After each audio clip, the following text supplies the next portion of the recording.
गठबंधन को देश का नाम देने के अलावा विपक्षी दलों की एकता अब तक बैठकों तक ही सीमित है, जबकि दूसरी तरफ एनडीए मैदान में उतर चुकी है। अविश्वास प्रस्ताव पेश कर विपक्ष 26 ने गलती की तो इसका पूरा फायदा एनडीए ने उठाया और 2024 की बिसात पर कई मोहरे एक साथ चल दिए। विपक्षी गठबंधन इंडिया अविश्वास प्रस्ताव लेकर आया और मतदान से पहले ही भागकर एनडीए के सामने सरेंडर कर दिया। इस बात को लेकर किसान नेता राकेश टिकैत ने भी विपक्षी दलों पर तीखे तीर चलाए। राकेश टिकैत ने साफ कहा कि सिर्फ नाम बदलने से कुछ नहीं होगा, कर्म करना पड़ेगा। सिर्फ मीटिंग करने से कहीं कुछ होता है क्या? उन्होंने नूह हिंसा पर भी प्रतिक्रिया देते हुए कहा कि चुनाव आ रहे हैं, इसलिए ये सब हो रहा है। उन्होंने साफ कर दिया कि ऐसी घटनाएं सिर्फ और सिर्फ चुनावी मौसम में होती हैं। जब राकेश टिकैत से पूछा गया कि चुनाव में उनके क्या मुद्दे रहने वाले हैं, तो उन्होंने जोर देकर कहा कि किसानों को फसल का सही दाम मिले, यही जरूरी है। उनके मुताबिक वर्तमान राजनीति धर्म जाति पर ज्यादा आधारित हो गई है। इस समय जयंत चौधरी की राजनीति भी चर्चा में चल रही है। कभी कहा जाता है कि वे विपक्षी गठबंधन का हिस्सा हैं, तो कभी कहा जाता है कि वे एनडीए के साथ फिर आ सकते हैं। वे बेंगलुरु की बैठक में शामिल हुए, मुंबई की बैठक में जाएंगे, लेकिन राज्यसभा में दिल्ली सेवा बिल पर वोट डालने के वक्त वे गायब हो गए और फिर योगी आदित्यनाथ के साथ उनके विधायक मिलने पहुंच गए। इन चर्चाओं पर राकेश टिकैत ने कहा कि अब क्या ही पता, कई लोगों का आना जाना लगा रहता है, जिसको जो ठीक लगता है वो वही काम करता है। अब इस समय जयंत चौधरी कई कारणों से खबरों में चल रहे हैं, क्योंकि दिल्ली सेवा बिल के पारित होने के समय वे राज्यसभा में मौजूद नहीं रहे। वहीं दूसरी तरफ ऐसी भी चर्चा रही कि उन्होंने रामदास अठावले से मुलाकात की।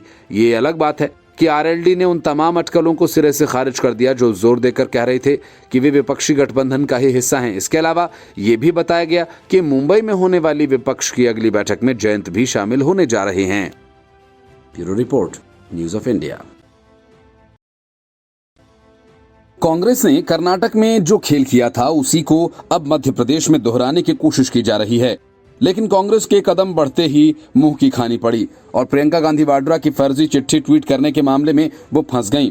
असल में कर्नाटक विधानसभा चुनावों में कांग्रेस ने पे सीएम के पोस्टर लगाए थे और कहा था कि सीएम 40% रिश्वत लेते हैं। हालांकि इस फर्जीवाड़े में कर्नाटक के सीएम सिद्धरमैया और डिप्टी सीएम फंसे हुए हैं और कोर्ट के चक्कर काट रहे हैं। प्रियंका गांधी वाड्रा ने उसी दांव को चलते हुए एक ट्वीट किया कि मध्य प्रदेश में ठेकेदारों के संघ ने हाईकोर्ट के मुख्य न्यायाधीश को पत्र लिखकर शिकायत की है। प्रदेश में 50% कमीशन देने पर ही भुगतान मिलता है। उन्होंने कहा कि कर्नाटक में भ्रष्ट बीजेपी की सरकार 40% कमीशन की वसूली करती थी। मध्य प्रदेश में बीजेपी भ्रष्टाचार का अपना ही रिकॉर्ड तोड़कर आगे निकल गई।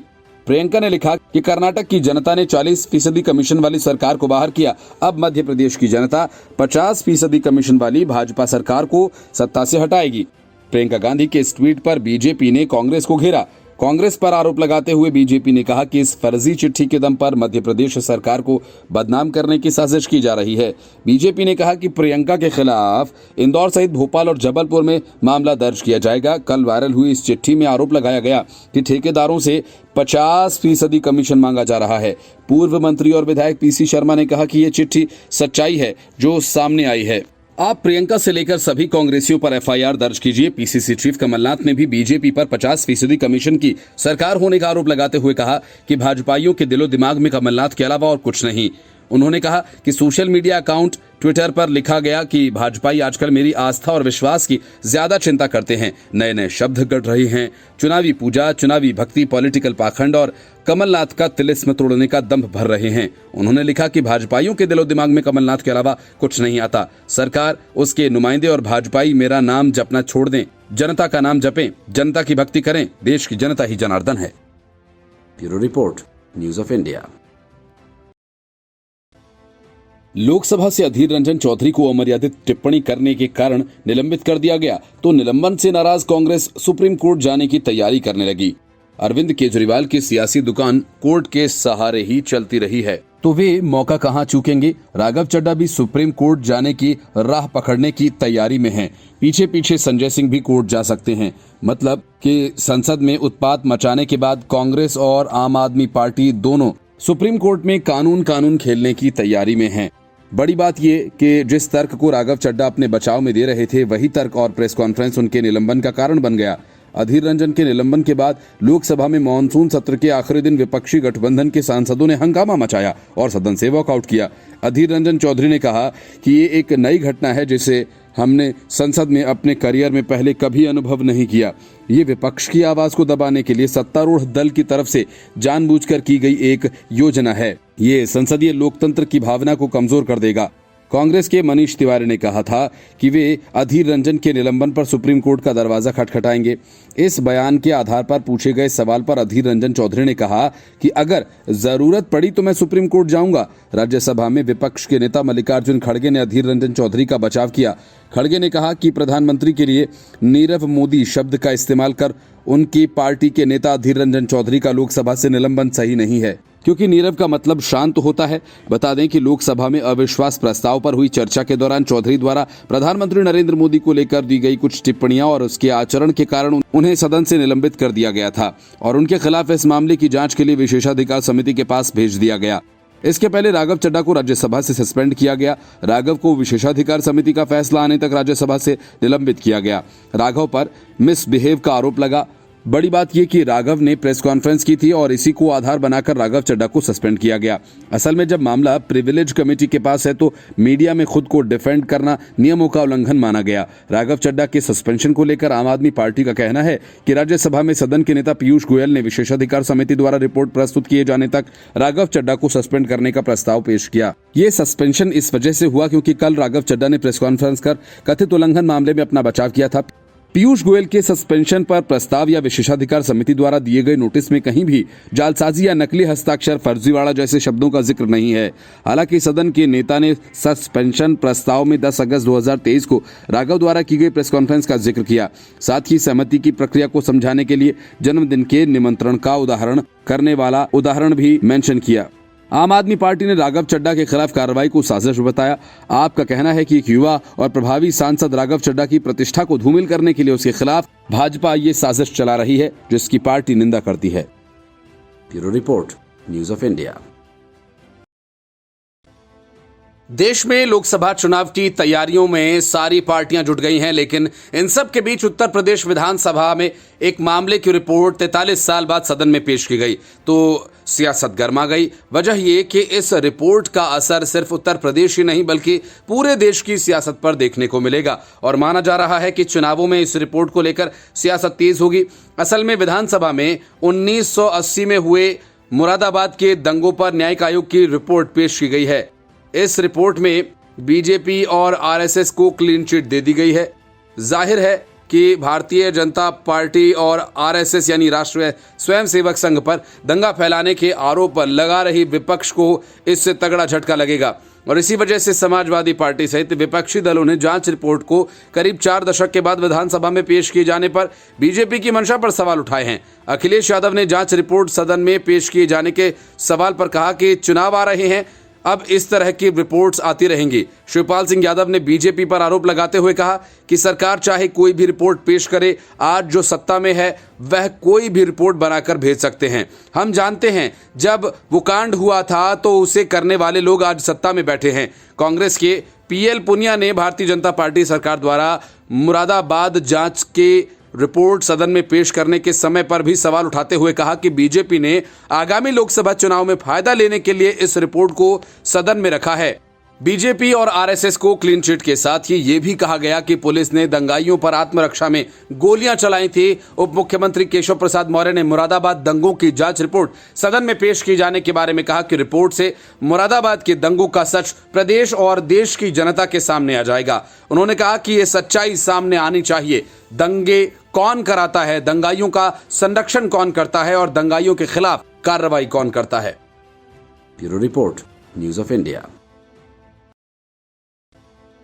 न्यूज क्लिक के चाइना के साथ कनेक्शन सामने आने के बाद पूरा मामला सियासी रंग पकड़ता जा रहा है। ईडी ने बाकायदा न्यूज क्लिक के खिलाफ एक्शन लेने की मांग की है। देश के 250 जाने माने लोगों ने पत्र लिखकर न्यूज क्लिक के खिलाफ कड़ी कार्रवाई किए जाने की मांग की और इन सब के बीच एलन मस्क की कंपनी ने भी न्यूज क्लिक को तगड़ा झटका दे दिया। न्यूज क्लिक को चाइना से फंडिंग मिल रही है, उसे विवादों का सामना करना पड़ रहा है। कई नेता और सामाजिक कार्यकर्ता न्यूज क्लिक पर कार्रवाई की मांग कर रहे हैं। संसद में बीजेपी के निशिकांत दुबे ने इस पूरे मामले को उठाया था। मीडिया कंपनी पहले भी पैसों के हेरफेर को आरोपों को लेकर ईडी का निशाना बन चुकी है। अब एलन मस्क की ओर से भी कंपनी को लगा झटका है। विवादों में घिरने के बाद न्यूज क्लिक का एक्स यानी पूर्ववर्ती ट्विटर अकाउंट सस्पेंड हो गया है। न्यूज क्लिक का हैंडल खोलने पर वहां एलन मस्क की सोशल मीडिया कंपनी की ओर से बताया जा रहा है कि उक्त अकाउंट को सस्पेंड कर दिया गया है। वहां कहा गया कि ट्विटर हर वैसे अकाउंट्स को सस्पेंड कर देता है जो उसके नियमों का उल्लंघन करते हैं। एलन मस्क ने हाल ही में अपनी सोशल मीडिया कंपनी ट्विटर को एक्स के तौर पर रीब्रांड किया। इस रीब्रांड के तहत सोशल मीडिया कंपनी को लोगो भी बदलते देखा गया। ट्विटर को खरीदने के बाद एलन मस्क उसमें लगातार बदलाव कर रहे हैं। रीब्रांडिंग से पहले वे ट्विटर के बड़े पैमाने पर छटनी भी कर चुके हैं। रही बात न्यूज क्लिक के अकाउंट को सस्पेंड किए जाने की, तो अभी ये स्पष्ट नहीं हुआ कि ये एक्शन सरकार के कहने पर लिया गया या एलन मस्क की कंपनी ने स्वतंत्र तौर पर यह कार्रवाई की। फेसबुक से लेकर ट्विटर जैसी सोशल मीडिया कंपनीज हर साल विभिन्न सरकारों के अनुरोध पर लाखों अकाउंट्स को सस्पेंड करती हैं और इस बारे में विवाद होने पर हाल ही में एलन मस्क ने ये साफ किया था कि उनकी कंपनियां खुद वो किसी देश के कानून से ऊपर नहीं है। न्यूज क्लिक के ताजा विवाद के जोर पकड़ने का कारण न्यूयॉर्क टाइम्स की एक रिपोर्ट है। न्यूयॉर्क टाइम्स की ताजा रिपोर्ट में बताया गया कि न्यूज क्लिक चीन से फंडेड है, भारत में चीनी प्रोपेगेंडा के तहत काम कर रही है। रिपोर्ट के अनुसार न्यूज क्लिक एक ऐसे वैश्विक नेटवर्क का हिस्सा थी जिसे उस अरबपति सिंघम से पैसे मिले थे जो कथित तौर पर चीनी सरकारी मीडिया मशीनरी के साथ मिलकर काम करता है। बताया जाता है कि चीनी सरकार दुनिया भर में अपना प्रोपेगेंडा फैलाने के लिए सिंघम के जरिए प्रभावशाली लोगों और मीडिया संस्थानों को करोड़ों अरबों की फंडिंग करती है। Bureau report, news of India. Rahul Gandhi विपक्षी गठबंधन के बॉस भले ही बन बैठे हैं और 26 पार्टियां उनके पीछे पीछे कदमताल कर रही हों, लेकिन राहुल गांधी में जनता को कोई बदलाव नहीं दिखा।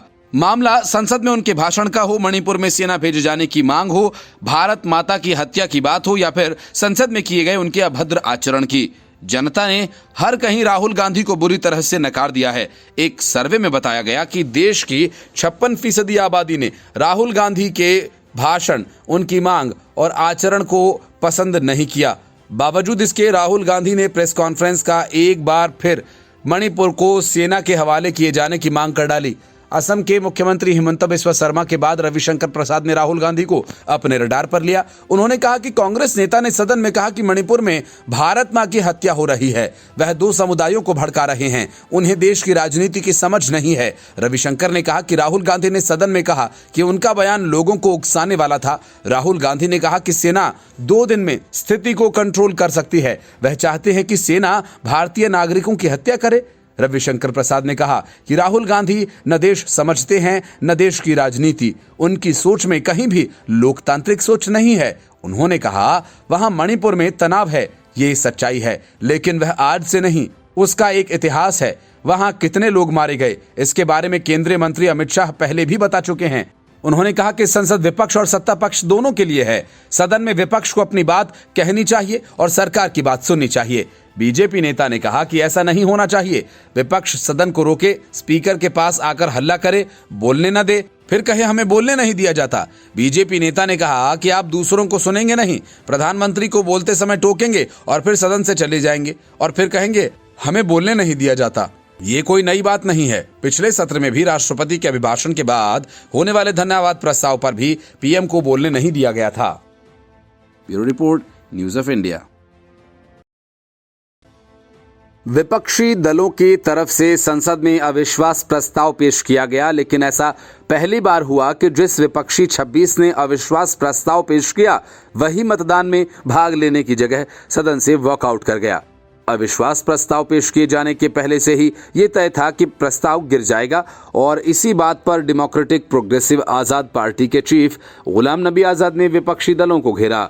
उन्होंने साफ तौर पर कहा कि विपक्ष के लोकसभा से वॉकआउट करना गलत फैसला था। उन्होंने कहा कि अगर वोटिंग से भागना ही था तो प्रस्ताव ही क्यों लेकर आए, नहीं लाना चाहिए था। उन्होंने कहा कि विपक्षी दल इस प्रस्ताव के लिए एक साथ आए थे, लेकिन जब वोटिंग का वक्त आया तो वे बाहर चले गए।